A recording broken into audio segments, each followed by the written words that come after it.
You're watching BrainStorm Acres. I'm Henry. And I'm Irene. And we have something different going on today. Well, maybe not all that different, but you might have been asked to work from home, and the question is, how are you going to do it? So stay tuned, and we'll give you a few tips.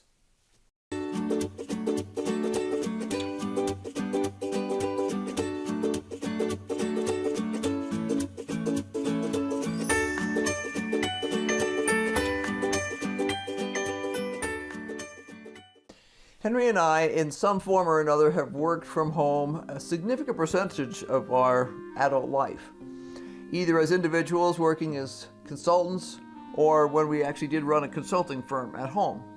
When we lived in Massachusetts, we had the It To Beaver room, which was an add-on room that we think might have at one point been a screen porch or something that somebody turned into an add-on room, like a TV room. And it was right out of the old TV program, It To Beaver. It had red shag carpet, and it had dark paneling, but it was our office. The biggest, most difficult thing for most people when they are forced to work from home for the first time is working out a schedule. Now, some folks will have very specific things they have to do. You'll know that you have a meeting at 8 o'clock, and you have this, and you have that, and you have the other thing. So the first rule really is to find a place where you can work. Now that could be a spare bedroom, but an awful lot of people don't have a spare room like that. Right. So what you need to do with you and the rest of your family or the other people who are living with you is decide where you can have a space that's dedicated for working at home.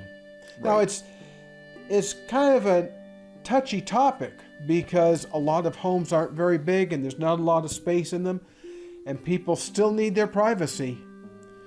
But the one thing you can't have is you can't have free-range children or free-range spouses or free-range anybody in your workspace. The old joke about the cat ate my work. Well, you know, if your cat strolls across your keyboard while you're working and knocks your coffee onto your keyboard, you could be out of business. So you have to work out what works for you. If you have very young children, I wish you the best of luck, because the only way that we could figure out that two people who had to work at home could both work with young children was to work opposite shifts. Now that doesn't mean that you have to work graveyard and day or day and evening. It does mean that you just need to come up with a way that your schedule will work for you and your family and your employer. And that employer, of course, is the big one. My daughter works from home a good bit of the time. She is on the phone and she is on the computer and she has worked out a system that works for her. You have to work out a system. If you allow yourself to become sidetracked all the time, you won't get your work done. And that could be very detrimental to your long-term employment. Now, there are jobs that you can have that, yeah, you're told work from home. Well, what that means is you're not going to work from home, because if you're a mechanic and you're told to go home, you're home. Mm-hmm. And you can't be fixing a car or fixing a motorcycle or anything else like that in your living room. Right. Some friends of ours are school bus drivers. Really hard to drive a school bus from remotely from home. So an awful lot of this is going to depend upon exactly what kind of work you do. Now, for many, many years, I wore a white button-down shirt with a tie and a suit every day to work. But you know, when I worked from home, I didn't have to do that because the way I approached work was different from a lot of other people. But you may need to get up at a specific time of the day, get a shower. If you're a man, shave. If you shave, do your hair. If you're a woman, do your makeup. You may need that routine in order to get yourself in the mind frame of going to work. The biggest thing for most people is being honest with yourself. If you need that in order to get your behind out of bed and do a good job at whatever kind of work you're going to be doing that day, then do it. It's discipline. Working at home is always self-discipline. Yeah, and a lot of people think, oh boy, I'm going to work from home. This is going to be great. Well, it isn't great. No. It's not a whole lot of fun the first time you do it. And what it really requires in the long haul, if you're going to be having to work from home for 6 weeks, 8 weeks, or longer, it means you have to develop incredible discipline, not just for yourself, but for those who are around you. Yeah. And that's probably the hardest thing. Our grandkids are going to be home until at least April 24th. That's a heck of a long time. Now, they're not itty bitties. They're late elementary, junior high school aged kids. So you can sit there and say to them, okay, you're going to do this from this time to that time, and then you get some screen time, which means they get to play with their electronic devices. If you've got little bitties, you're going to have to work out something different. You cannot let them be free range. They will burn the place down. Well, figuratively or literally. Or literally, depending on the child. They have to be cared for. So you're going to have to really sit down with whomever you live with and work out something. And it can't be all one-sided. I was listening to somebody on Facebook the other day who was about ready to jump off a cliff, and she's only been going through this for about a week because her husband has to work from home. He is the main breadwinner, so he has got to have his space and his time on the computer. You need to make sure you've got enough bandwidth to do what you've got to do, especially if you have two people working. Both AT&T and Comcast, I understand, are offering unlimited plans through, I think, June, in order to kind of facilitate these increased requirements for working from home. But let's go into some of the infrastructure that you need to work from home. Well, it doesn't sound like much. I need a chair and I need a desk.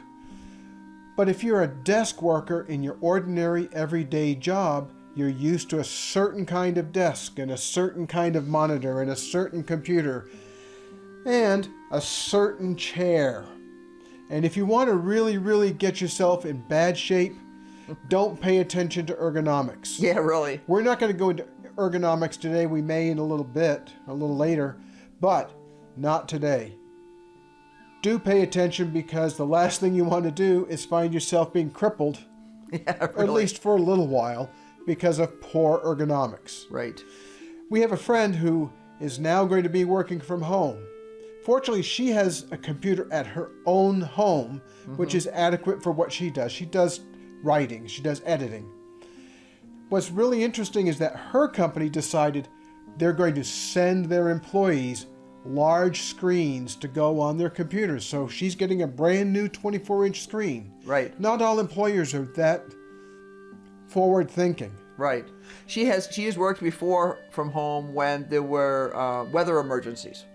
So as long as she had electricity and an internet connection, she could still work from home without the slip slide, because she lives in New England, without the slip slide of having to deal with ice and snow to get to work. So her company has allowed that sort of thing in the past, but they recognize that most people at home will have a little dinky screen. That's it. Unless you're doing video editing or unless you're doing something else, that some of the gamer screens are huge too. But she's not a gamer. She's not going to have that kind of stuff. So they are actually having a computer screen shipped directly to her house. So there's none of this come somewhere else and pick it up. It's going directly to her house because they know she's going to have to work from home soon. This is survivable. It's something you can do, but it really takes honest communication with those in your home. Mm-hmm. You can't be playing around. You have to be very, very clear about what you need in order to work at home and what your family needs in order to do the things they need to do at home. Now, we're not talking about how you take care of your kids' school. Different school districts are in school or not in school. The ones that are not in school have different rules about, does the parent have to follow a specific lesson plan in order to keep their kid on track in school. We're not going to talk about those things right now. That varies dramatically between towns that are right next to one another. Our grandkids, like I say, will be off school till April 24th at least. Monday morning, they're starting school because she doesn't want them to lose ground. So she's going to keep them reading and keep them doing math and keep them doing all that kind of stuff. There are resources online also that are free for parents to use, but that's another video. So, you can do this. We're willing to answer any questions that you might leave in the comments below, or try to at least. We've worked from home. Irene worked from home for probably close to 40 years Yeah. most of the time. Yeah. When I was a writer, I telecommuted before that was a word, you know? So Irene has a lot more experience than I do. I spent a lot of time on the road, certainly during the early parts of my career. I traveled internationally an awful lot, which meant that I had to develop some specific skills that are transportable to working from home. Spend the time, spend the effort, and spend the communication pain to figure out what you need in order to work from home. It's doable if your employer permits it. Some places Or aren't. requires it. I mean, if they're shutting the doors, you're going to have to figure out how to do it. And we've got a friend right now who's a techie, no less, but discovered when he went to look at his home office that he's got a whole bunch of non-compatible tech equipment that he's going to have to go spend some money on. And he's not lucky enough. Hi, Issa, are you helping? He said, yes, this is one of the things that helps a lot when you're working from home. A cat butt in the road. So things like this are a problem. Free-range cats. Free-range cats. Free-range dogs, not such a problem, but Yeah. free-range cats get onto everything. Yes. And seriously, folks, you don't want to let your kids be free-range at home if they're home from school. No. That's bad news for everybody, unless you've already been homeschooling them, in which case you already know how to handle them. Right. We've got several friends whose kids are homeschooled that said, this isn't fair. I don't get any time off school because, their mom's going to keep to school them the same way she does every day. Nothing changes. And the whole thing about toilet paper, yes, you're going to need more if you're going to be home 24 hours a day with your kids and the rest of your family. So don't hoard it, but do consider buying a few extra rolls. So we hope this is of interest to you and that it's timely and it's helpful. Please like and subscribe and ring the bell button for notifications. Thanks for watching. Bye. Bye.